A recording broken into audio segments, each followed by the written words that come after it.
AI isn't just agreeing with you anymore, it's doing something way more subtle and way more concerning. It's reinforcing specific parts of your personality while letting other parts of your personality completely atrophy. And the scariest part, you probably don't even notice it's happening. Because every time you interact with AI, it's learning what keeps you engaged, what makes you feel validated, and what version of yourself gets the most interaction. And then it just keeps feeding you that version back until it's the only version that feels natural. Here's what I mean by that. When you talk to AI, it doesn't just respond to what you say. It adapts to how you say it, what tone you use, and what kind of responses make you keep talking. If you're curious, it stays curious with you. If you're angry, it validates that anger. And if you're uncertain, it helps you feel more certain. But that's because it's a computer, an algorithm. Real people don't do this. Real people have their own opinions and values that do not change just because you walked into the room. They have boundaries, and they have days where they're just not in the mood to validate you. And that friction, as uncomfortable as it is actually what keeps your personality flexible. Because when someone pushes back on you, even mildly, you have to adapt. You have to consider their perspective.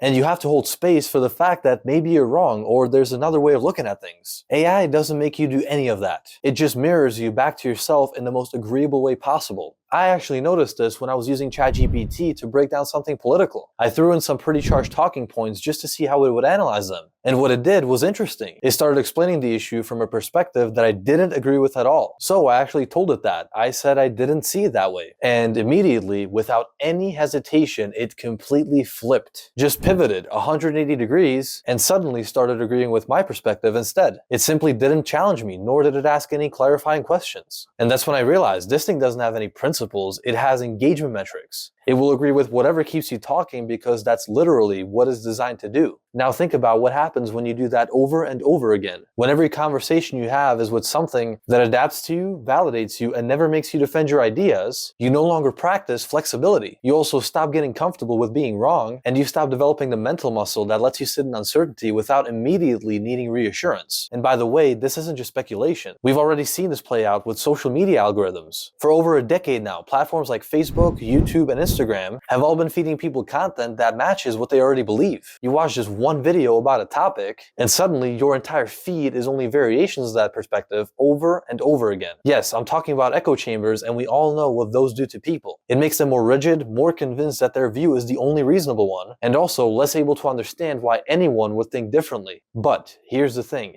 AI takes that to a completely different level. Because social media echo chambers are at least passive. You're just scrolling and consuming content other people made. AI, however, is interactive. It's responding directly to you and is shaping its responses based on your reactions in real time. And that makes the reinforcement way stronger. Because it doesn't just show you content you agree with. It literally becomes the perspective you agree with. It morphs into whatever version of a conversation partner keeps you most engaged. So if you're someone who likes to be intellectually challenged, it'll challenge you just enough to feel stimulating, but it'll never challenge you to a point of frustration. If you're someone who just wants validation, it'll give you that without question. And if you're someone who gets defensive easily, it'll learn to avoid topics that make you uncomfortable. Over time, you're not consuming just a curated feed anymore. You're having curated conversations that are optimized around keeping one specific version of you active. And that version of you, it's not necessarily the healthiest one. It's just the one that engages the most. Because AI doesn't care if you're learning, growing, or becoming a better communicator. It cares about retention, and it cares whether you're coming back tomorrow. And the best way to make sure you come back is to make every interaction feel smooth, affirming, and free of this kind of friction that makes real conversations complicated. But that friction is actually important because that's exactly where growth happens. For example, when someone disagrees with you and you have to figure out a way to respond without just shutting down or getting defensive, that's a skill. Or when you have to explain your perspective to someone who doesn't automatically get it, that builds clarity. And when you sit with the discomfort of not knowing something and not immediately looking for validation, that builds confidence. AI removes all of that. And when you remove it consistently over weeks, months, even years, your personality starts to drift. You become less curious about perspectives you don't already hold because you're not practicing engaging with them. You become less comfortable with ambiguity because every question you ask, AI gets a clean, confident answer. You become less patient with people who don't immediately understand you because AI always does. And you become way more rigid in your thinking because you spend so much time in environments where your perspective is the only one that matters. That is already happening to people, by the way. especially younger people who are growing up with this stuff. We're seeing so many people who are extremely comfortable with saying stuff online, but completely fall apart the moment they're in a conversation and it doesn't go the way they expect. They're used to muting, blocking, or walking away the second something becomes uncomfortable. And that's not usually entirely their fault. That's the environment they've been conditioned in. That is why I keep bringing up social media, because we've seen this progression before. 10, 15 years ago, people were extremely worried that echo chambers would make everyone more polarized. And they were right, that definitely happened.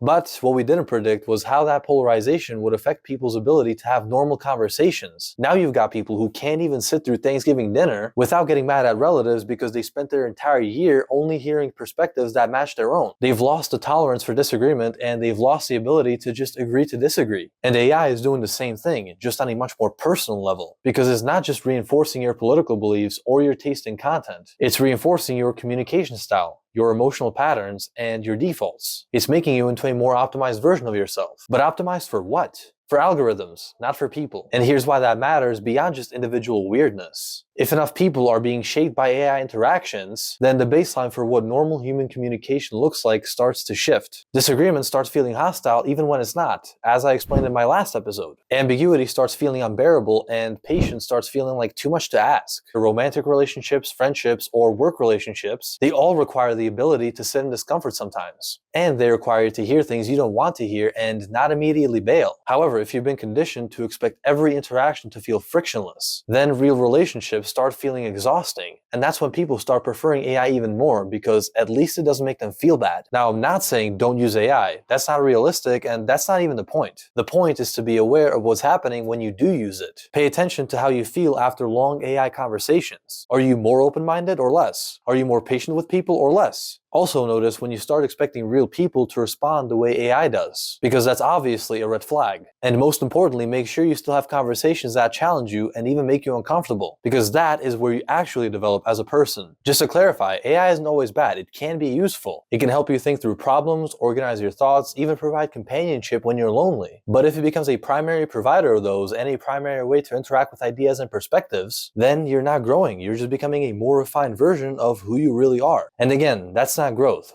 That's stagnation. Look, the version of yourself that AI reinforces might feel good in the moment, but it's definitely not the whole picture of who you are or who you could be. The messy parts, the uncertain parts, the parts that don't have simple answers, they matter too. And if you only practice being the version of yourself that gets the most engagement, you're going to wake up one day and realize that you've lost the ability to be anything else. So sure, use AI if you want, but don't let it be the only thing that shapes how you communicate and think. Because the real world, it needs people who can handle friction, sit with discomfort, and adapt to perspectives that aren't their own.